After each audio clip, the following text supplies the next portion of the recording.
Another week of Mountaineer athletics is in the books, and the A-Game is here to wrap it up for you and preview the upcoming week in App State athletics.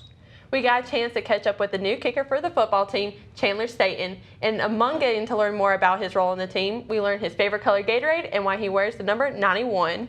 Lots of other things are in today's show, including the best of the week in App State volleyball all season long, an exhibition win for the women's basketball team, and media day for men's basketball. We've got so much to get to, so let's get started right now on the A-Game.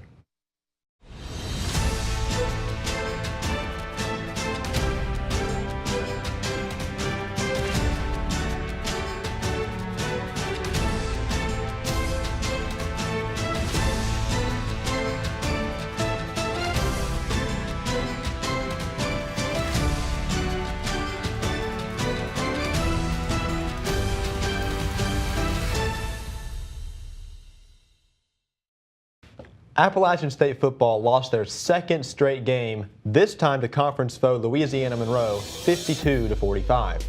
Virtually no defense was played in this game, with App State scoring to tie the game at 45 with under a minute left. After a good kick return, ULM scored the go-ahead touchdown with just 30 seconds remaining, and despite the loss, Taylor Lamb threw for 4 touchdowns, giving him 82 in his career and the Sun Belt record for most passing touchdowns ever. Lamb joined Armani Edwards as the only 2 players in App State history with 100 total touchdowns or more in their careers. With the loss, the Mountaineers dropped to 4-1 in conference play, and they will face a quick turnaround this week as rival Georgia Southern comes to Boone for Thursday night football on campus. We continue to react to App State's first back-to-back losses in 3 seasons as we welcome in A-Game college football analyst Desmond Reed once again. So Des, just to get right into it, it was a very high-scoring game for the Mountaineers down at ULM, but every time that ULM scored and App reacted with score, it seemed to never go towards App's direction throughout the entire game. What was like some of the problems that you saw? It was just a lot of, more of my role. Really wanted to, come out here and really get this win, past 2-3 years, App, we kind of owning them. We've been kind of, going to their house and beating them. I think we coming back and beating them or just blowing them out. So, ULM coming into, the game, they definitely wanted, definitely some get back. So I think they probably play a little bit more harder than App did. So I think that's what got the wicket. And since the first game of the season at Georgia, Coach Scott Satterfield has been talking about wanting the team to make a full game from time of kickoff to the last whistle. Do you think that with only a few games left of the season, we could be seeing that, or do you think that the team plays down to like the weaker teams level? I feel like, well, right now we all know that this is a young team. They have all freshmen at wide receivers, and even our second string, a lot of freshmen are coming in. A lot of freshmen get a lot of playing time. So, it's definitely a learning experience this year for a lot of, younger guys. I know we have a lot of freshman running backs getting a lot of touches on offense. So, they're getting, they're used to holding the ball in their hands a lot more. So I feel like it's more of time with reps. I feel like, I feel like the next game against Georgia Southern, I feel like it'll be a great game to get the ball back rolling and, see the sky's the limit at the end. So just got to finish.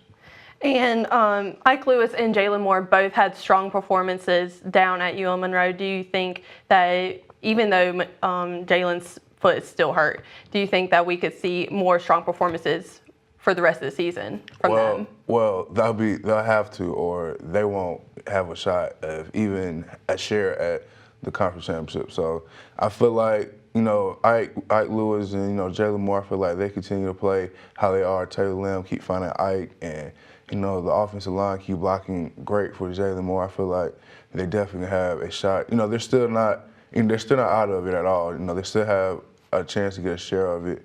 A couple of losses on the other side. So, just basically have to see what happens, and hopefully that, we can come out on top.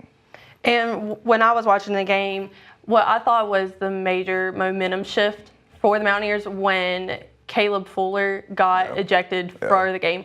Like, Personally, I don't think that was a targeting penalty, but do you think like those kind of calls definitely made a shift in the way that the offense was going? Well, it pushed your team back a lot. You know, now you have a player who's out the game, you know, a starter, and then you get, you know, a free 15 yards, you know, on the penalty as well. So, you know, that's really nothing. You're getting nothing good out of that at all. So, I feel like that definitely was a momentum shift. But at the end of the day, you know, they still fought hard to the end. It's just, you know, Monroe just made, you know, most plays when it mattered, and so. And last question, who do you think secured the bag for App State this week? I'll probably have to say Ike Lewis. He did a pretty good job.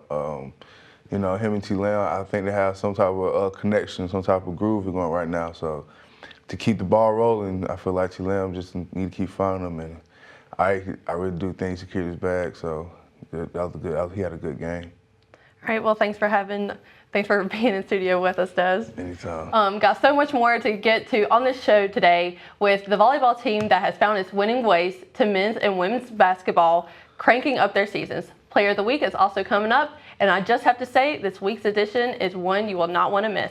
It's the A game.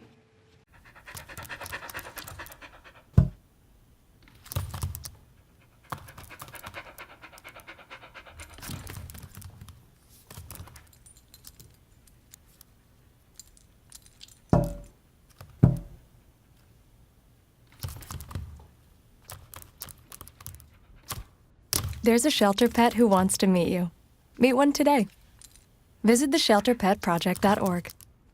Adopt. We're back on the A game, and it's time for this week's Mountaineer Spotlight, where Jacob Mazza got a chance to sit down with kicker for the Mountaineers, Chandler Staten. The redshirt freshman has changed numbers from his original listing, and we get to learn why he chose to do that, and his favorite Gatorade, and so much more. Take a look.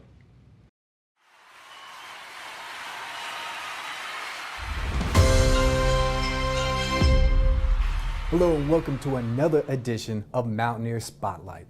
I'm joined here with new kicker, number 91 for the App State Mountaineers, Chandler Staten. How you doing today, Chandler? Pretty good. How about yourself? I'm doing good. You know, the first question I gotta ask you, why the number 91? My roommate's brother, old Bentley Critcher, he was one of the first ones to take me under his wing, so I figured I'd keep up the number and the reputation for it. All right, I like that. Keep it going, keep it going. So your first game was against Coastal Carolina, stepped in. Tell me what that was like. Just great opportunity. It was great atmosphere, really excited, glad I got to be able to participate in the game this time. Elated, I'm sure, as soon as your feet touched the gridiron. But last game, man, you went for 2 field goals and a long of 40. Right. Man, tell me what that was like. That was great. Just get out there, have a job to do, and knock them down. Just really put us where we need to be in the game. You know, that's like NFL production right there. 40 yards, man, that's nothing to mess with right there. All right, what's your favorite color Gatorade? I have to go blue. Mine too. Mine too. Hollywood Crush. Jennifer Anderson. Oh, man, 2 for 2 with my yeah. man. You a superstitious person? No. No? So what would you say if we got you a rabbit's foot? For Your foot. my foot? Yeah. You're into Right, that? Okay, cool. All right. Favorite NFL team? Is it the Atlanta Falcons? Because you're from Georgia. It is the Atlanta Falcons. Got to stay true. All right. Favorite Falcons player? Matt Bryant. Favorite NFL player of all time? Ooh, Morton Anderson. Ooh, man, throwing them back, old school. All right, so L.A., Monroe, coming in. You gonna make one longer than 40-yard line? Hope so. Hope I get the opportunity. If you get that opportunity, I know you sinking it. Oh, yeah. Oh, man, that foot's made out of gold Knocking and it steel. All right, so why did you become a kicker? Did you play soccer in high school? Soccer player. Nice. Was a goalkeeper, a little bit aggressive. So they put me in football, and they found out I could kick, and after they found out I could kick, wasn't playing any other position. All right, man. Just, I like that. Yeah. I mean, I played soccer, but each time I play soccer, I get injured. Yep. So I stopped playing soccer. Mm-hmm. All right, so what's your favorite soccer team? Manchester United. That's a classic. Oh, yeah. All right. Well, I really don't think I have anything else for you. Do you want to give a shout out on this Mountaineer Spotlight? Oh, yeah, absolutely. Riley Critcher, my holder, and Elias McMurray, long snapper. All right, you hear that, boys? Can't make it happen without him. 91, he's got you. Well, that concludes this week's version, of Mountaineer Spotlight. Thank you so much. Appreciate it. Thank you. Have a good game. The men's basketball team had their media day this past week, and Jay Boyd was on hand for practice and the press conference at Holmes Convocation Center. During the offseason, the Mountaineers made several notable changes to the team and plan to make adjustments to their starting rotation. Jay Boyd has that story and more from Media Day. We're here at the Holmes Convocation Center where the men's basketball team just wrapped up their media day for the upcoming season. The basketball team will look much different than just a year ago, but will look to improve upon some things that maybe they weren't as good at last year. Defensive pressure, as well as some guys on the team accepting different roles, were talked about at the media day. It just gives us a lot more options. Now our depth, because you don't have Hunter right away, you don't have, and obviously with that Michael and Joseph on the roster, you don't have them for this year. But guys could play different positions, and that's kind of what basketball is becoming. Kind of like a positionless game. But again, they've been doing that in Europe for a long time. So I feel like it's both. Individually, we all looking at each other like we're gonna stop our man, and then as well, if you so happen to get beat, I'm gonna help you out, and I'm still gonna get back to my man and stop him as well. Like our mentality defensively is changed big time. Nobody wants to lose in practice. Like we're damn near fighting. Like nobody wants to run that 22 at the end of a drill. So like it's just a different mentality when it comes to defense. Nobody wants to lose, so we picked it up big time defensively. The Mountaineers will be joined immediately by O'Shawn Williams as well as true freshman Justin Forrest. They will be joined by big man Hunter Seacat in December. They look to put some of the returners into different roles this season as Ronchad Shabazz moves down to the point guard position, while junior forward Tyrell Johnson moves down to the 3. Coach Jim Fox had much to say about defense this season because this year's Mountaineers will be able to defend at a higher level using their size and athletic ability. For AppTV and the A-Game, this is Jay Boyd. The App State women's basketball team beat Tusculum College 78-58 to win their preseason exhibition game last week. Despite the win, though, App State faces a serious question going into their season as forward and senior standout Maddie Story tore her ACL in the first half. Last season's leading scorer, Story, will miss the entire season. The Mountaineers needed a big fourth quarter comeback to take down Tusculum, outscoring them 24-6 in the final period to capture the win. The women's team will officially kick off their season this Friday, November the 10th, when Georgia Tech comes to Boone. Sam Foltz has more on the game and what Coach Angel Elderkin had to say after the game. The Mountaineers won 78-58 tonight in an exhibition here at the Holmes Convocation Center against Tusculum College. As head coach Angel Elderkin stated, the team faced several tests, beginning with an injury from Maddie Story 4 minutes into the second quarter. Despite the challenges from injuries, teammate LaPresha Stanley noted the team's hard work, discipline, and dedication that it took for them to finish with a 20-point lead. The team will begin the regular season here at the Holmes Convocation Center on November 10th against Georgia Tech. Coach Elderkin plans on beginning the season with a win by incorporating her 8 freshmen into the offense. For AppTV and the A-Game, I'm Samantha Foltz. The Maddie Story injury that Sam mentioned was worse than we thought. After an MRI on Thursday, the senior guard will miss the entire season, as we've mentioned, with a torn ACL. A year ago, Story had a career high in points with 13.3 points a game, rebounds with 7, and 38 three-pointers made throughout the entire year. Coach Angel Elderkin said this about her star player's injury. Quote, "We feel awful for Maddie. She tirelessly worked on her game during the offseason and put the team on her back as a leader. We're disappointed that she will not be playing this season. Elderkin also said that Maddie Story will bounce back from this injury and will remain with the team on the sidelines this season as she begins the road back from an ACL tear. The volleyball team is back on a win streak, and because of that, they clinched a playoff spot in the Sun Belt tournament this past week. We've got more info on Matt Genipro and his team, men's soccer update from the weekend, and player of the week. That's all next on the A Game. This new mom is struggling to get the skates just right. Now she's holding on for dear life. You don't have to be perfect to be a perfect parent. Thousands of siblings in foster care will take you just as you are. The women's soccer season came to an end as the Mountaineers fell to the top-seeded South Alabama 2-0 in the first round of the Sun Belt tournament. The Jaguars scored both of their goals within 11 minutes of each other in the first half. The Apps finished the year with a 4-11-4 record. The Mountaineers look to have a strong 2018 campaign as they return several key starters. The annual Black and Gold wrestling match saw the Black take down the Gold this year. Led by assistant coach Ryan LeBlanc, the Black team won 5 of the first 6 matches. The Mountaineers are returning 5 starters from a team that went 13-3 and won the Southern Conference Championship last year. A-Game reporter George Stonecipher was at Varsity Gym with more on their match and their expectations for a 3rd straight SoCon Conference Championship. Tonight was the annual Black and Gold Inter-Squad Wrestling match here at the Varsity Gym. With 2 consecutive SoCon champions, this year the expectations are really high for the App State wrestling team to make it a 3rd. We're going to go back and work this week and keep developing, and hopefully these young guys start coming in their own, and I think they've got to rise to the expectations. We're always expected to compete for championships, and that just comes with the territory. So the new guys in the lineup, it's next man up and time to get after it. So we got to be consistent with our training. We got to be consistent with the way that we're doing all the things off the mat as well.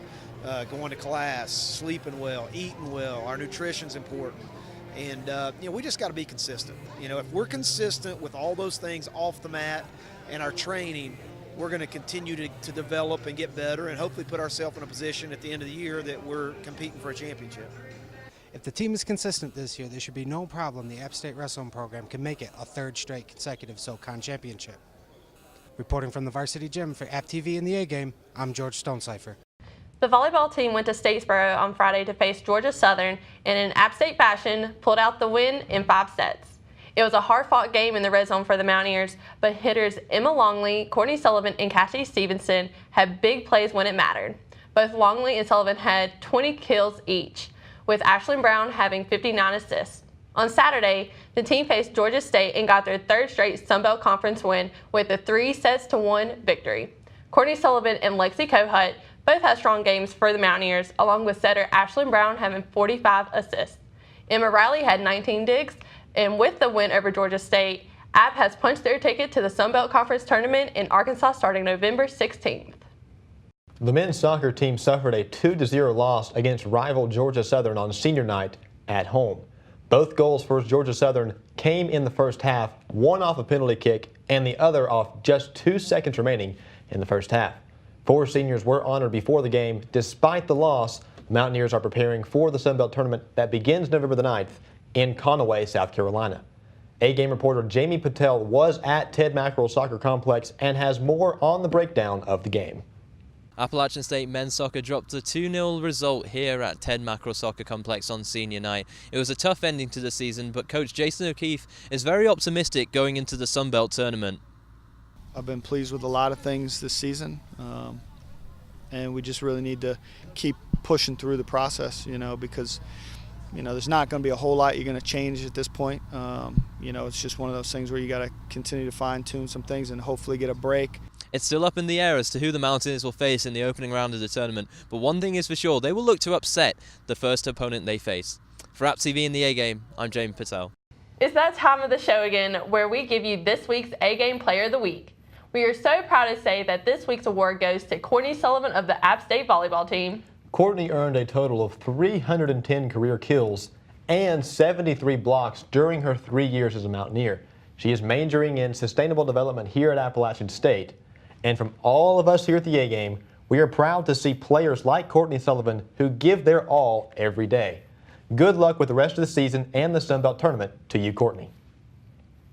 All right, coming up this week in Mountaineer Athletics, the men's soccer teams open up their Sun Belt Tournament against Georgia Southern on November the 7th. Men's basketball opens their season with an exhibition game against Warren Wilson on November 7th, and first game of the season is Saturday against Toka Falls College. Both games are at Holmes Convocation Center. The football team is home for its Thursday night game we mentioned earlier in the show, this Thursday night against Georgia Southern. Women's basketball is home against Georgia Tech Friday for the first game of the regular season. The team travels to Radford on Sunday the 12th for their first away game. The volleyball team is away at Troy on Friday and then away at South Alabama on Sunday to finish up the regular season before heading to Arkansas for the Sun Belt Conference Tournament. Wrestling will have their first home match of the season against Bloomsbury and Davidson for the Mountaineer Duels this Saturday. The fall sports season is nearing an end for some of the athletes here on campus, but that's why we love sports so much here at the A Game. The winter season is just now ramping up, and we hope you are like us and can't wait to see what the coming months hold for our Mountaineers. That's right, Ashley. And here at the A Game, we are your home for everything App State athletics. Thanks to everyone that helps us put on this show. There is a lot that goes on behind the scenes and behind the camera each week to bring you the sports that you love. Another big week has already begun, and so from everyone here at the A Game, go App.